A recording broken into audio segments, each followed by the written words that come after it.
سکتے ہیں۔ صاحب قرآن سے روز قیامت کے دن کہا جائے گا قرآن پڑھتا جا اور چڑھتا جا، اور اسی طرح آہستہ آہستہ تلاوت کر جس طرح تو دنیا میں ترتیل سے پڑھتا تھا۔ بس تیرا مقام وہ ہوگا جہاں تیری آخری آیت کی تلاوت ختم ہوگی۔ ظاہر ہے ایسا وہی شخص کر سکتا ہے جس کے سینے میں قرآن محفوظ ہو، تو کوشش کریں اگر سینے میں قرآن پورا محفوظ نہیں تو کچھ کچھ آیات، چھوٹے چھوٹے ٹکڑے قرآن کی آیات کے وہ محفوظ کریں۔ یہ سنن ابی داؤد کی روایت ہے۔ پھر اسی طرح دیکھیں، قرآن کے ساتھ تدبر کرنا، غور و فکر کرنا بہت اجر کا سبب ہے، بہت اجر کا سبب ہے۔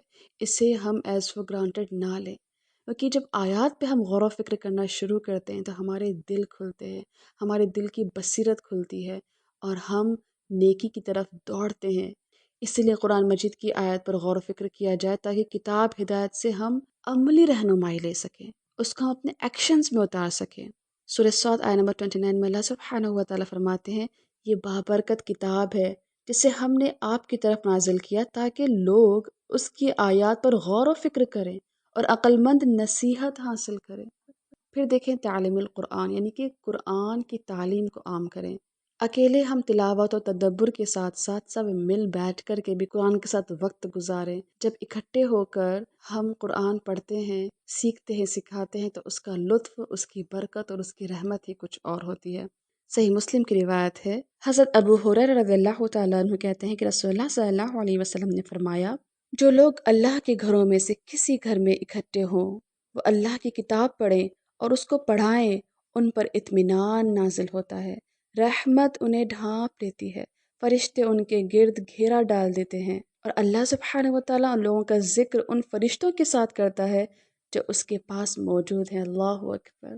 تو دیکھیں کتنا خوبصورت تعلق ہم قائم کر سکتے ہیں اس ماہ رمضان میں اگر ہم سچ میں چاہیں تو۔ اللہ سبحانہ و تعالیٰ سے دعا کریں کہ اللہ تعالیٰ تو اس رمضان کو میرے لیے ٹرننگ پوائنٹ بنا دے، اس رمضان میں قرآن کو میرے سینے کی بہار بنا دے، میری آنکھوں کا سکون، میرے دل کا سکون، میرے جذبات کا سکون میرے عمل میں تو اسے ڈال دے۔ تو دیکھیں ہمیں پھر ایکشن پوائنٹس کرنے کیا ہیں۔ نمبر 1 پوائنٹ، رمضان میں قرآن کی جتنی تلاوت ہو اتنا خوب کریں، کم از کم اس کو ایک بار مکمل کر لیں۔ پھر دیکھیں قرآن مجید کا کچھ حصہ ضرور یاد کریں، رات کو قرآن پڑھنے کا اہتمام کریں، قرآن مجید کو ترجمے کے ساتھ ضرور سمجھیں۔ یاد رکھیں یہ قرآن بہت بڑی نعمت ہے، بہت بڑی نعمت ہے۔ اللہ سبحانہ و تعالیٰ فرماتے ہیں سورہ یونس آیت نمبر 58، قُلْ بِفَضْلِ اللَّهِ وَبِرَحْمَتِهِ فَبِذَلِكَ فَلْيَفْرَحُوا هُوَ خَيْرٌ مِّمَّا يَجْمَعُونَ۔ کہہ دو کہ یہ کتاب اللہ کے فضل اور اس کی مہربانی سے نازل ہوئی ہے، تو چاہیے کہ لوگ اس سے خوش ہوں، یہ اس سے کہیں زیادہ بہتر ہے جو کچھ وہ جمع کرتے ہیں۔ دنیا میں جتنی بھی چیزیں ہیں، جو لوگ جو کچھ بھی اکٹھا کر رہے ہیں، یاد رکھیں ابھی اگر آپ بیٹھ کر کے یہ سن رہے ہیں تو آپ سب سے بہترین نعمت کے حقدار ہیں۔ پھر اس کے بعد جب آپ سن کے قرآن کی طرف دوڑیں گے، اس کو اپنے دلوں میں اتاریں گے، تو یاد رکھیں وہ سب سے بڑی نعمت ہے جو کچھ لوگ دوسرے جمع کر رہے ہیں۔ تو جب ہم قرآن اپنے ہاتھ میں تھامیں تو خود کو بہت مالدار سمجھیں، دنیا کے ان اشخاص میں خود کو شامل کریں جو بہت زیادہ غنی ہیں، کیونکہ مال سے انسان غنی نہیں ہوتا، حقیقت میں انسان کے دل میں کتنا قرآن ہے، کتنا عمل ہے، اس سے انسان مالدار ہوتا ہے، غنی ہوتا ہے، بے نیاز ہو جاتا ہے۔ اللہ سبحانہ و تعالیٰ سے دعا ہے کہ اللہ تعالیٰ ہمیں انہی لوگوں میں شمار کرے جو حقیقت میں قرآن کی تعلیم کو سیکھنے اور سکھانے میں لگے ہوئے ہیں اور اس کو اپنا بہترین دوست جنہوں نے بنایا ہوا ہے اور جو ان کے دن اور راتوں میں شامل ہے۔ آمین ثم آمین۔ سبحانک اللہم و بحمدک، نشہد ان لا الہ الا انت، نستغفرک و اتوب الیک۔ ربنا تقبل منا، والسلام علیکم ورحمۃ اللہ وبرکاتہ۔